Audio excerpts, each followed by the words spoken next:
Hola a todos los que me prestan su oreja y su atención, a los que la marea del contenido y el entretenimiento los ha arrastrado hasta esta pequeña isla sonora. Mi nombre es Mario Alarcón, amante de las historias, lector empedernido, profesor de lenguas, escritor experimental y el anfitrión de este espacio de opinión. Sean bienvenidos al primer episodio de las Crónicas Sonoras. Ahora, el tema de este primer episodio: el propósito de toda creación y de toda existencia. Algo facilito, cómodo, una reflexión bien amena. No, yo sé, suena súper denso, pedante, filosófico, tal vez religioso, pero les juro que es algo tremendamente simple. Ese es un poco el propósito de este podcast: hacer que esas historias y conceptos que parecen complejos se vuelvan simples. Esta vez empecemos con una técnica narrativa muy popular en Hollywood. Es llamada "el oso está en la puerta".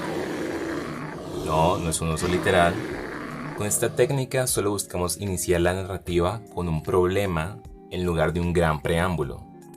Solo se trata de crear un sentido de urgencia. Ahora, ¿cuál era mi problema urgente?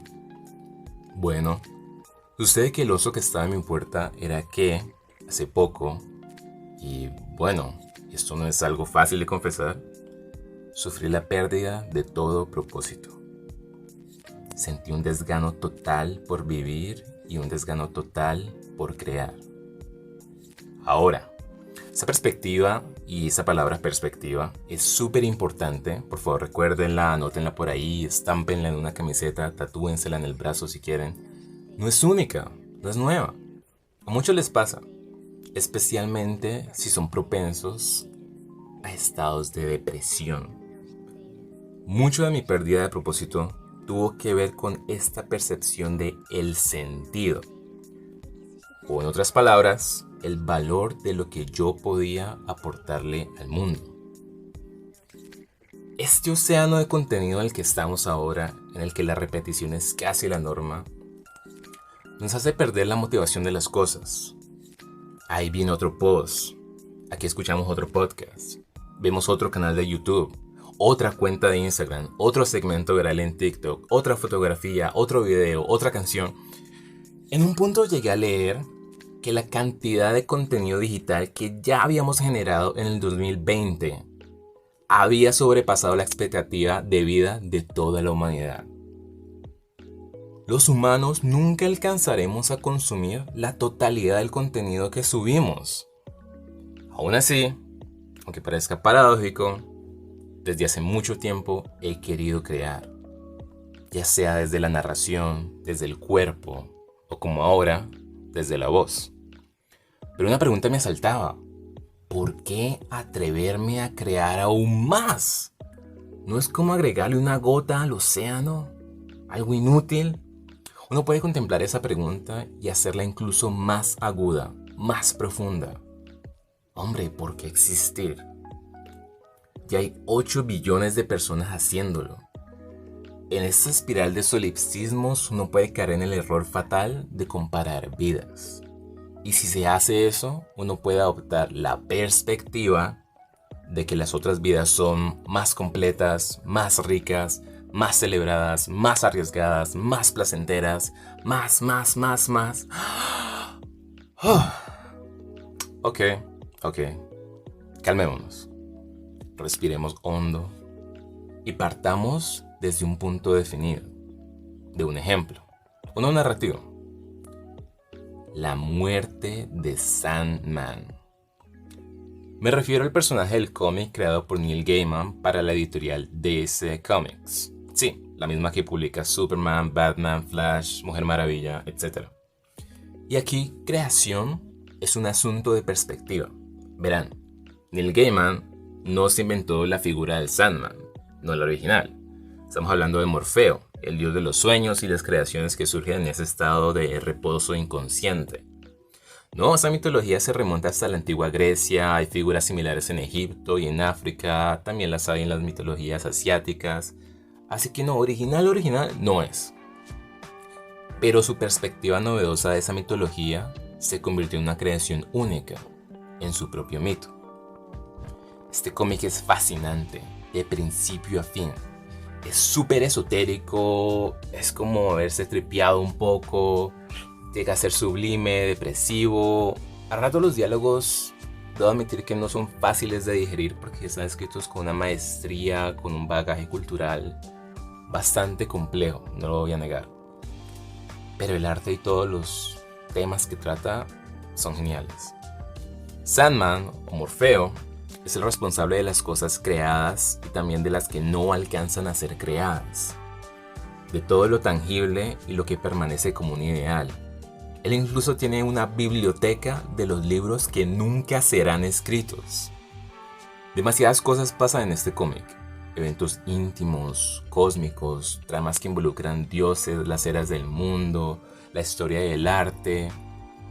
Pero de todo lo que pasa y se dice, nada ha permanecido tan fresco en mi memoria como la muerte de Sandman, ya al final de la serie original. Y ni siquiera es en sí su muerte, es un comentario que alguien hace durante su ceremonia fúnebre. Avanzando hacia el panteón donde lo van a enterrar, un emisario, un sirviente de los hermanos de Morfeo, a quienes en el cómic llamamos los Eternos, pregunta inocentemente: entonces, ¿quién ha muerto? Caín, sí, el Caín de la Biblia, un personaje recurrente, responde: nadie murió. ¿Cómo puedes matar una idea? ¿Cómo puedes matar la personificación de una acción? No puedes asesinar la acción de soñar o los sueños. El emisario, confundido, busca claridad. Entonces, ¿qué murió? ¿Por quién hacemos duelo? Abel, el hermano inocente y tartamudo de Caín, otro personaje recurrente, con una sonrisa responde: hacemos duelo por una perspectiva. Caín, enojado y golpeando a su hermano, grita: ¡maldito! ¡Has revelado un secreto! Esa era como la dinámica que ellos dos tenían. Caín era como el guardián de los misterios que nunca respondía, y Abel era el guardián de los secretos. En fin, Lucian, el sirviente más leal de Morfeo, bibliotecario de todas las historias contadas y no contadas, dice solemnemente: hoy no, Caín, hoy no. La escena continúa. Otros dioses y figuras históricas que conocieron a Morfeo expresan sus condolencias o sus anécdotas absurdas con la pintoresca deidad. Pero lo que permanece en mi cabeza es la respuesta que dio Abel: hacemos duelo por una perspectiva, no por una persona, no por un dios, por una perspectiva. Perspectiva. Ese es el propósito de toda creación y de toda existencia. Nada más que ser una perspectiva, una forma única e diferente de contemplar la vida. La tragedia de Sandman, el rey de los sueños, al menos en este cómic, el cuarto ser más poderoso de todo su universo, fue nunca haberse dado cuenta de cuán amada era su perspectiva, su existencia y todas las creaciones que emanaron de ella.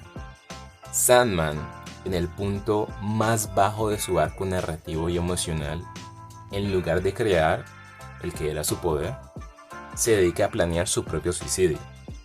Sí, es muy curioso que la misma editorial que publica Superman, Batman y Flash, la Mujer Maravilla, llegó a tener un bestseller que no era sobre un superhéroe, sino sobre un dios suicida. El único atenuante es que no era una persona en sí, sino una acción, un concepto. Eventualmente, en el cómic, un nuevo ser toma el manto del Rey de los Sueños, pues siempre debe haber una entidad regulando este poder, así como sus hermanos regulan el destino, el deseo, la muerte, el desprecio, la locura. Pero aunque hay un nuevo Sandman, la perspectiva es diferente. Esa nueva perspectiva no es superior, no es inferior, pero simplemente no es la misma. Con la muerte del Sandman original, una perspectiva se ha perdido para siempre, como pasa cuando cualquier otra persona se va. De ahí, de esas 3 pequeñas viñetas que volví a leer hace poco, recobro toda la motivación y derivo todo el sentido de una expresión, de una creación y de una existencia. Es que necesitamos esas perspectivas. Cada obra de arte, cada opinión, cada sentir único completa el mosaico de las sensibilidades. Cuando la perspectiva es distinta, es honesta, es apasionada, lo vale todo en el mundo. Es como ver una película donde un personaje dice eso que nunca nos atreveríamos a decir. O leer en ese poema que alguien le descubre el nombre a una emoción o un sentimiento que nos enredaba el estómago y no sabíamos describir. Las perspectivas, cuando surgen desde lo personal y lo profundo, son un tesoro. Así que supongo que lo que quiero decir y decirme, porque es un mensaje que no encuentro frecuentemente, es que vale la pena existir y crear. Hacer el esfuerzo por mostrar nuestra perspectiva. Desde que tengo memoria, he admirado las perspectivas de otros, las creaciones de otros. Pero creo que he llegado a ese estado de madurez en el que he cultivado mi propia perspectiva, mi propia existencia, mis propias creaciones. Soy Manuel Alarcón.